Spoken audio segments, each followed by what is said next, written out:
The streetlights cast long, dancing shadows across the quiet suburban cul-de-sac. It was Halloween, and the air was thick with the scent of fallen leaves and burnt sugar.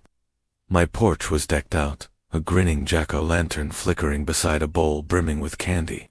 I'd had a steady stream of pint-sized ghosts and goblins all evening, their laughter echoing in the crisp autumn air. Around 9, as the crowds thinned, my doorbell chimed again. I swung the door open, a cheerful, happy Halloween. On my lips, on my doorstep, stood 2 children, a boy and a girl, no older than 10.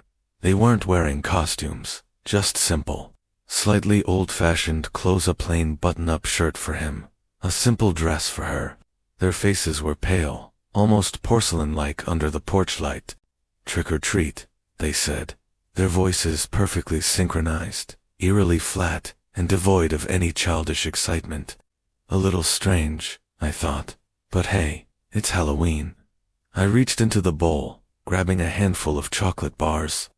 "Here you go, kids," I said, bending down to drop the candy into their empty pillowcases. As I did, a piece slipped from my grasp, clattering onto the welcome mat. I knelt to pick it up, and when I looked back up at them, my breath caught in my throat. Their eyes, they were completely, unnaturally black. No iris, no sclera, just 2 solid orbs of obsidian that seemed to swallow the light. A cold dread, sharp and icy, pierced through me. This wasn't a costume. This wasn't a prank. The air grew still, the cheerful sounds of Halloween night fading into a deafening silence. They hadn't moved a muscle. They just stared, their expressions blank. Then, slowly, the corners of their mouths curled upwards into identical, chilling smiles. The smiles didn't reach their eyes, those bottomless black pits. In that same horrifying, unified voice, they spoke again, the words hanging in the air, like a death sentence. "Now, it's your turn to visit." My heart hammered against my ribs. My hand, still holding the candy, trembled violently. I wanted to scream, to slam the door, but I was frozen, trapped by their gaze.